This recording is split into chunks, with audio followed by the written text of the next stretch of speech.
कि सारे जहां से अच्छा हिंदुस्तान हमारा, हम बुलबुले हैं इसके, ये गुलसिता हमारा, मजहब नहीं सिखाता आपस में बैर रखना, हिंदी है हम, पता नहीं हिंदुस्तान इतिहास को तोड़ मरोड़ कर पेश करके फिर से मुस्लिम तुष्टीकरण के नाम पर भारतीय मुसलमानों को कटघरे में खड़े करने की कोशिश की जा रही है। लेकिन मैं सदन में बताना चाहूंगी कि हम भारतीय मुसलमान जिन्ना के आह्वान को ठुकराकर अपने इस प्यारे वतन की मिट्टी के साथ मजबूती से जुड़े रहे।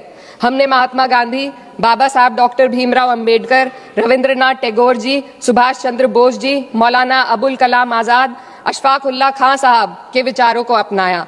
हम भारतीय मुसलमान इंडियंस बाय चॉइस हैं, बाय चांस नहीं।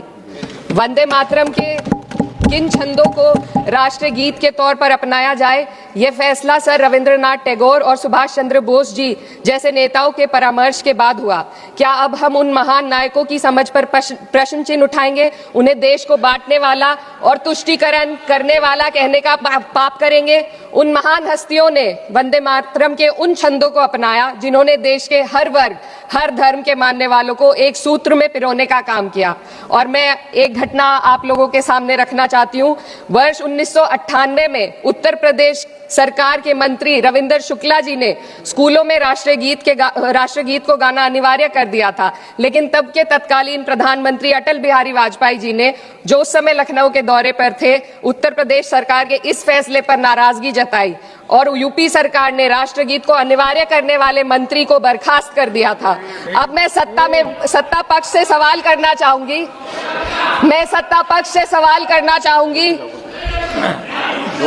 बोलने दीजिए।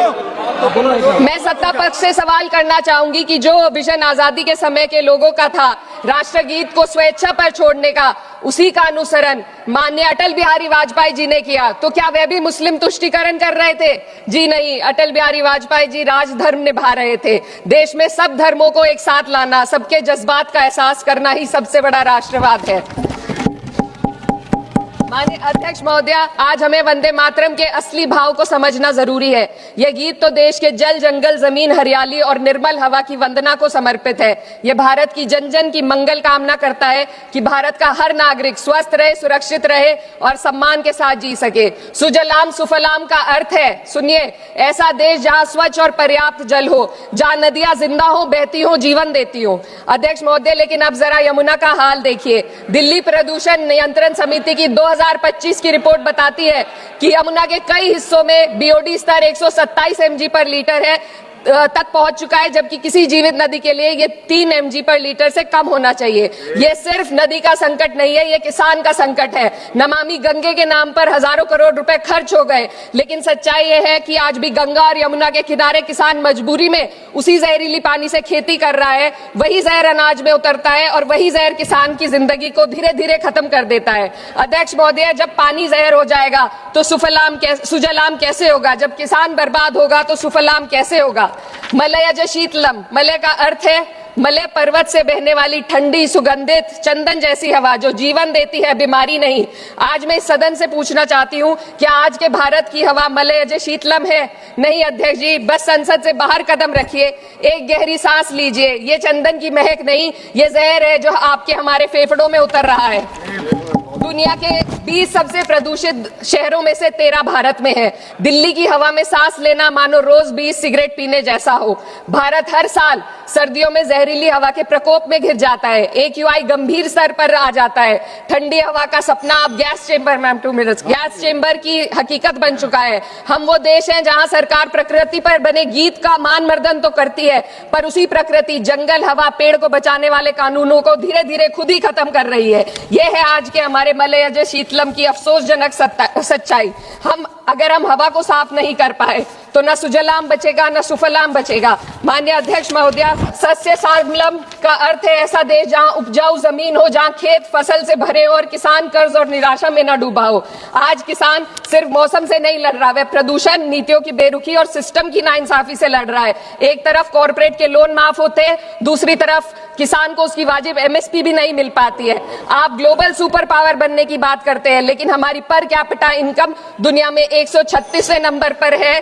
हम अपने छोटे पड़ोसी देश से भी पीछे हैं। हमारे लोग $2,500 तक भी नहीं कमा पा रहे एक साल में, और जिन अरबपतियों की ये रक्षा करते हैं वो इतना पैसा एक सेकंड में कमा लेते हैं। आज वंदे मातरम को बुनियाद बनाकर राजनीति की जा रही है, लेकिन जमीन पर जंगल पूंजीपतियों को सौंपी जा रही है। आदिवासियों को उनके घरों से उजाड़ा जा रहा है।